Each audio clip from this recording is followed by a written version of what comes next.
The steam sterilizer has a main unit here. This is the electrical part. It has an internal container in which you put your samples to be sterilized, and it has a lid to keep the pressure in. Vacuum grease can be useful because you need a seal here so that the steam does not escape. The container for the materials has a little channel here on the side. The lid has a tube that fits in the channel. So when you assemble it, you have to make it so this can fit in that slot there.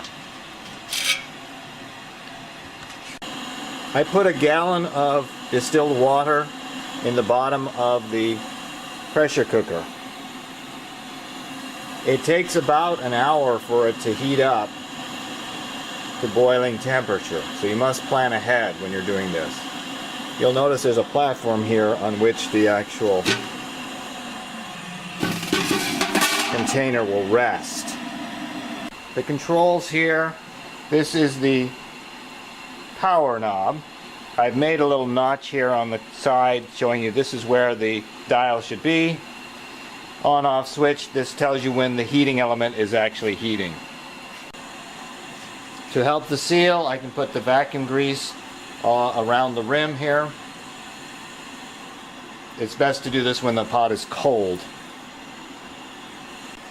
These are materials I'm planning to sterilize. I have bacterial broth, growth medium here. I have some solutions that I want to be sterile. I have some pipette tips that I will also sterilize. So I'm arranging my materials inside the sterilization chamber. These lids must be loose. There will be a pressure difference between inside and outside. So let them breathe by loosening the cap. And here I'll rest the pipette tips in the middle there. I'm carefully putting my sample inside the pressure cooker. I put the channel on the right. So now this tail, I'll thread it into that channel.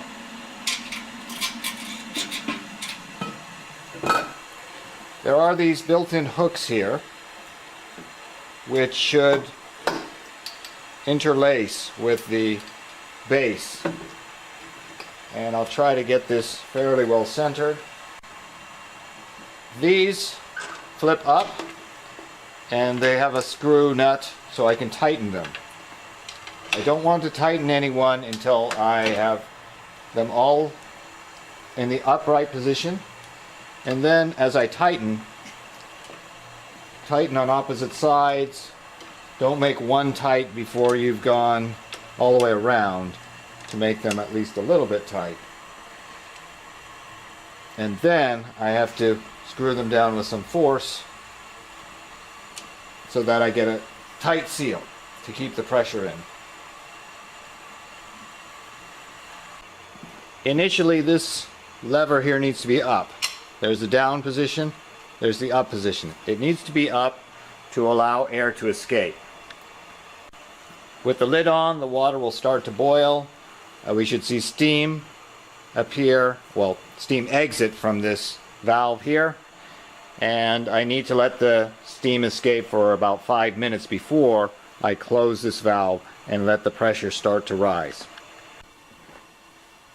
This is a waiting game now.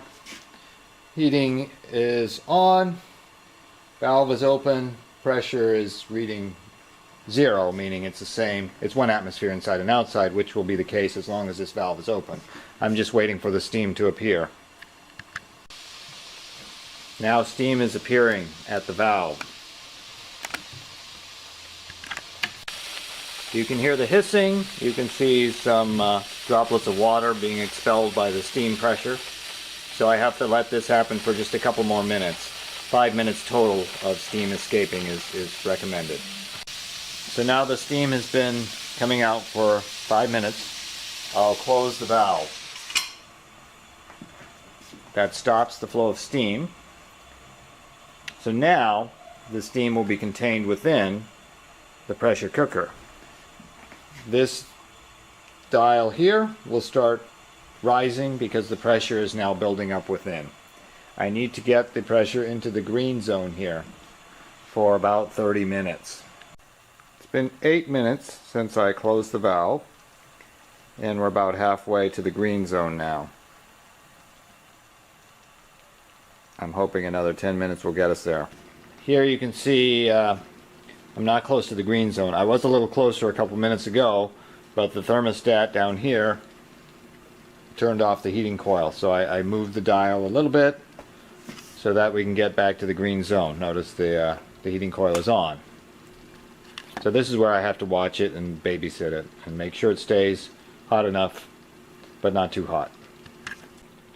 About 5 minutes after I turned it up, we're now in the green zone. You can see that the light down here is still on, so now I need to make sure we don't go into the red zone up here. Don't want to get to the red. So I'm just making a wee adjustment here. Light went off, so I'm no longer heating, but I have to make sure that as this pressure starts to drop, I don't let it drop too far. So I'll turn this knob back up maybe. So here it's dropped just below the green zone, so I turned it up again, get this red light on. This next part of the video will be a fast motion example of how I adjust this to keep this in the green zone. Off.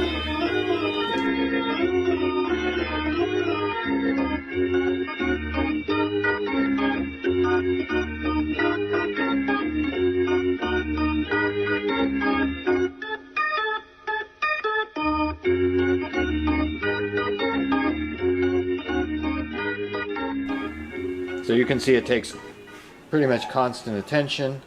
I have been grading some papers, but I look up every... That's my timer saying this has been sterilizing for about a half hour. So now I'm ready to release the pressure. When I do this, it will fill the room with stench. So I will turn on the exhaust fan before I flip the valve.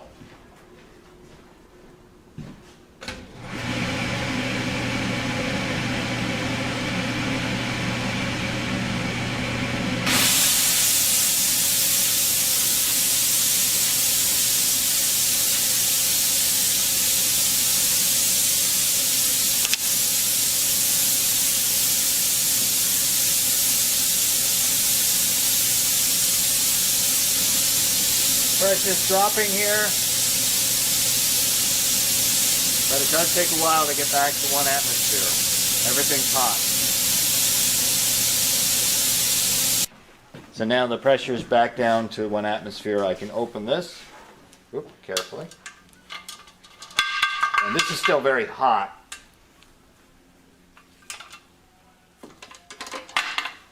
So these gloves might be helpful.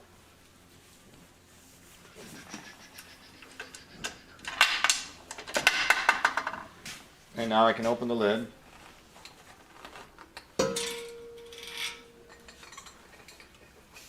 And retrieve my materials from inside.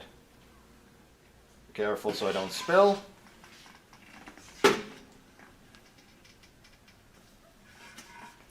So here's my sterilized materials. And they're still hot, so I'll just let them cool down before I take them out.